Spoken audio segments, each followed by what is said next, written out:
remember RC?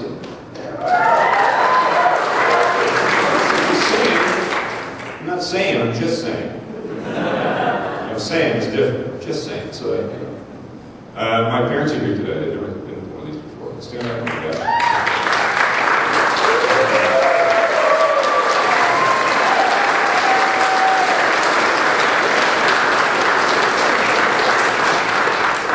I'm your father. Yes, over here. Glasses. Do I talk back to them? I whined the whole time. From about 5 years old till about, how old are you now? 9. So about 5 to 9 years old. That was my, yeah. That one time we were away from Canada. Ontario, you know Ontario Place in Toronto? You know Ontario Place? Terry, area. Well, they took me there once with some relatives from Wales. And I think I aged everyone about 12 years. I used to get in trouble in school all the time. I used to stand out in the hallway, and sometimes it wasn't me who was the one. You know, I would make a face, and teachers thought I was making a face at her. I would mimic people all the time. I would mimic your sister behind the back. So I was always making up voices. I have a cassette at home somewhere. My hometown still has it. It's me mimicking the guy on the radio. I ended up getting a job on the radio as a radio disc jockey at one time. I sucked. It was awful. It was terrible. I started the whole thing. You watch G.I. Joe? G.I. Joe. Well, my first cartoon was General Hawk. It's quick, follow me toward the danger.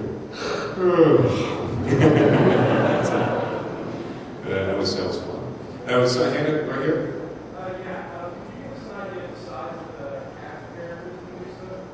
Yeah, there's let me see, there's 1, 2, 3, 4.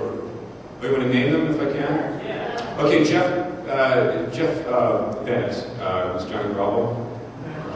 Jeff is one of the most talented voice people I've ever met, and a really great guy too. He did a John Travolta better than John Travolta. He does a Vinnie Ballerino, and I remember Welcome Back, Kotter, if you're old enough, and he does a John Travolta today. It sounds a bit like Clinton, but he plays one of my favorite characters. He's Ultra Magnus as well. And Jeff, we were goofing around one day, one of these moments where you goof around I was talking about, and Jeff he kind of talks like Robert Stack finishes his words, and Jeff just said, kill them all, let God sort it out. And I was gone for half an hour. All of us were like, okay, hang on. And Sue's like, okay, here we go. Let's take 5. He'll do things like that. And he's brilliant. He's a prowl as well. Something magazine he gets a bunch. He plays a cop in this one, and it's so good. It sounds like Dennis Franz. It's just amazing. It really is. See around the room now. Tara Strong. Tara has been a lot of. What's the one with the little babies on that show? The Rugrats. What's that? Tara's on that show. She's done a ton. She's really. Powerpuff Girls. What's the character she plays in that one? She's the blonde. It is Bubbles. She's Bubbles. So Tara's a good friend. She is extremely talented. My mother fell in love with her. She's so cute. She said her little voice, she does in this new series. She's great. Oh, she's in. She play Sorry. Her name is Sorry in this episode. And I can't divulge. Can't really talk about it. But wish I could. After Comic-Con, we can probably go on about it. Let's see around the room. Then there's Tom Kenny, SpongeBob, and he plays a bunch of different characters. He plays Sorry's father, and he's Starscream. Let me see who else. Remember the Constructicon stuff? Remember they show up? He's just a bunch of characters. He's very good. Let's see, there's me. And then beside me, Corey Burton, and we already mentioned Corey. Uncle Robinson plays a bunch of different characters. And Bill Fagerbecky, who is Patrick, hey, SpongeBob! Hey, Coach! Hey! But he is, what's his character again? I'll think of it in a second. Bulkhead. And he's a great bulkhead. And he's a few other characters. Now, we've had guest stars in, you know Weird Al Yankovic? Yeah, I can hear all the blogs tonight. Yeah, David Kaye said Weird Al Yankovic. And you kind of forget that it's Hollywood, man. I'm used to, you go in and you see the breakdown, you get the character breakdown, who's in the episode, who plays what. And you say, oh, so-and-so, Weird Al. Oh, I think I'm going to get a sound alike. You know, Jeff's going to do Weird Al today. And I kind of walk in the studio, and it's like, hi, Al, weird, is it weird or Al? I'm less than it. I'm really not here at all, but I'm sure. If he said he's a really great guy. He's so fun and very good at what he did. He's a riot. Tom brought his son. His son is a Weird Al freak, and he didn't tell his son, his 9-year-old son, that Al Weird Al was going to be there that day. Complete surprise. And his son, look on his son's face when he walked in, and it was all set up. And he was like, I'd never seen a look on a kid's face like that before, ever. He was blown away. Weird Al brought a bunch of stuff, a bunch of records to sign and thing. It was neat. Fred Willard, the best in the show. He was how much do you think I can bench? You know, that guy in the best in the show. He's in it. He makes an appearance. John Machida, fastest talking man on his board.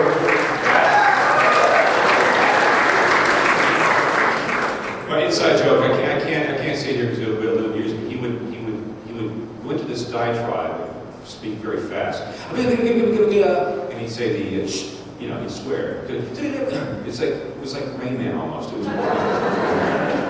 was so Jeff Burton and I always, Jeff Bennett and I always make kind of make fun of John together.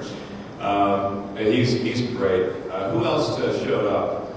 Man, Phil Lamar from TV. Phil Lamar is, come on, take a stab. Jazz. Jazz. So there's a ton of folks in it, man.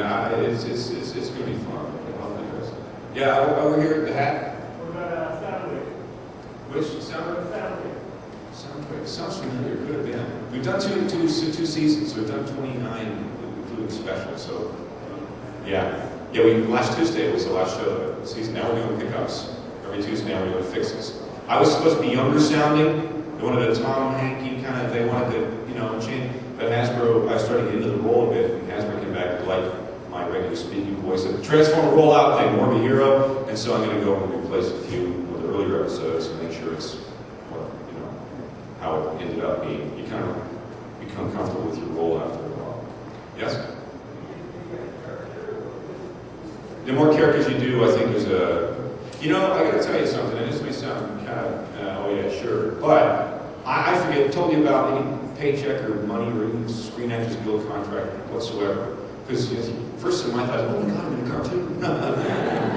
I mean, it's the coolest thing. You can't, it's, first of all, I think that's and then but I believe there's a bump. I think every character you play is a bump. So kind of. Is it voluntary? No, they will cast. At the rare occasion, they will have, when you're in session, Sue will say, Jeff, can you try, or can you, because they'll throw lines your way like Citizen A. They may have you do one of those, or a couple lines like a cab driver. What's wrong? You get more on? You get those sort of things thrown at you. That's how it kind of works. The back of the right side.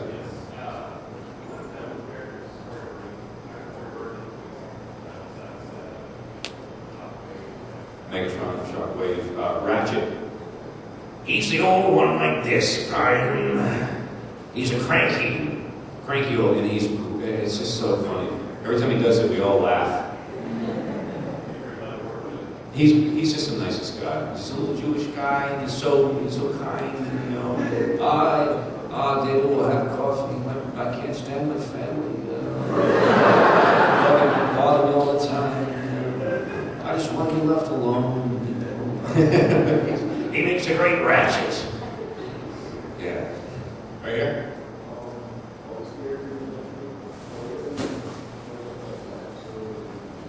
Well, the guest episodes will show up once. Sometimes they come back, but the core group is what mentioned playing 4 players. It's like 1, 2, 3, 4, 5, 6, 7 players that are regulars that will make, like I do 3 voices, guys do 3 voices. Another thing about voice acting, the more you can, your range, they will, because I was in for a Star Wars Clone Wars thing, and one of the things the director, Sulu, was directing some of those and says, there's a large regal character I read for it. Very awful like this, very regal and royal, and I guess I was subservient. But there was also a character that has a very high voice, and you need to be able to maneuver.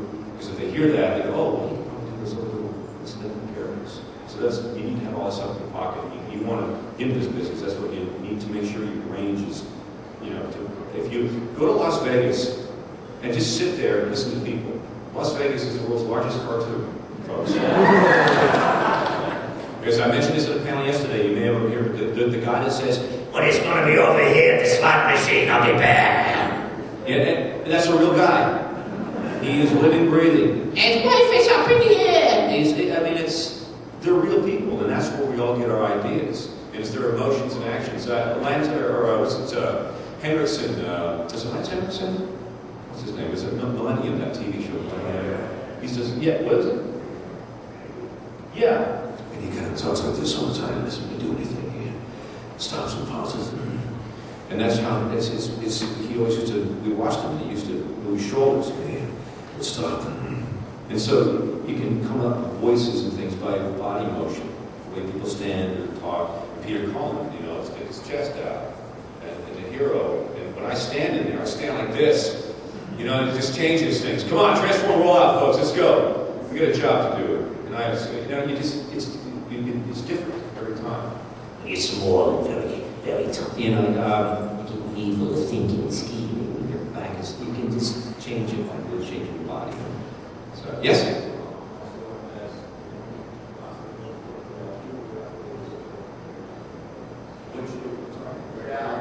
Oh, Weird Al.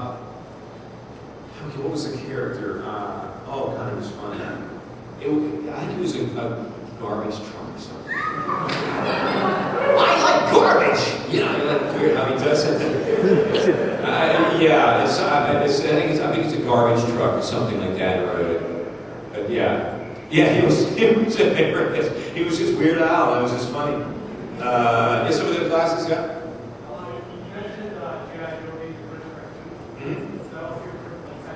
Yeah, it was. First time I remember being in a building once, and outside there, I don't know what cartoon it was. Ian Collette, Gary Shaw, who else was there? Scotty McNeil, and I remember saying, "Oh man, I want to hang with those guys. Man, it would be cool." And about a year later, cast as General Hawk, and they all were in the same room.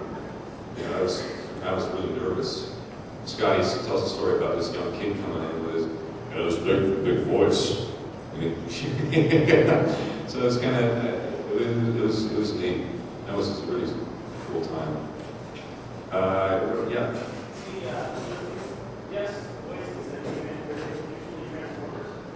Oh, they're all, yeah. They're all mechanical of some kind. Yes, I did. I read for there's a few small ones. There are people ask me if I try. I mean, when it came out, the first thing I thought was, yeah, right. They're going to ask me. I mean, I would hope they would have asked Peter and Frank because that would have been well, that's an obvious choice. So it's really neat to see that. It seems really right to me. I mean, yeah, it's Megatron, and there was a lot of emails that I saw on some fan sites and that, but. Hollywood's not going to be, as much as I think they're not going to come knocking on my door just yet. It's a star power, it's a Hollywood blockbuster film. Maybe down the road we're doing 2 or 3 if something happens and I'm in that world, great. But I certainly would have liked to have auditioned and done something. I wanted to be an extra. I told my agent, look, just if you you know the background, I just want to go and go, do a Stan Lee moment, you know.